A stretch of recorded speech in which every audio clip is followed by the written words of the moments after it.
एक मिसळ खा किंवा 10 मिसळ खा, एका ठिकाणी खा किंवा 10 ठिकाणी खा, मी असं का म्हणतोय? आपण आलोय मिसळ महोत्सवाला परत एकदा, आणि जे की यावेळेस आयोजित केले पुढारी. 20-20 रुपयाचे 2 तिकीट घेऊन आणि दादाकडून फाडून घेऊन आपण घेतली मिसळ महोत्सवामध्ये एंट्री. ओळखीचे आणि न ओळखीचे असे बरेच मिसळ यावेळेस इथे उपस्थित होते.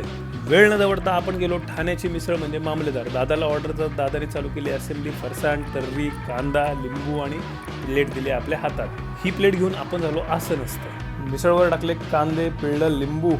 पण वटाण्यावाले मिसळ मी पहिल्यांदाच खात होतो. मग घेतली पहिली चव.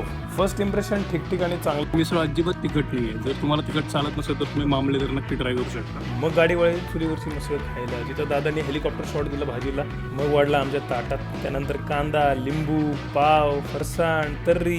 डेकोरेशन तर छानच होतं, पण आता चव महत्वाची. रस्ता खराब असल्या कारणाने आमची मिसळ तर लीक झाली. बसवला कांद्यांचा पाऊस, पिळला लिंबू, मिक्स केलं आणि घेतली पहिली चव. आणि चव तर मिसळ ॲव्हरेज वाटला मला. म्हणजे चुलीवरचं आहे, पण असं काय त्यात तिखटपणा नाही आहे आणि तसं झुंझणीतपणा नाही आहे. मग आपण वळू काळेवाडीच्या सूर्य मिसळकडे. तिथं ताईंनी मस्तपैकी प्लेट आपल्याला असेंबल करून दिली.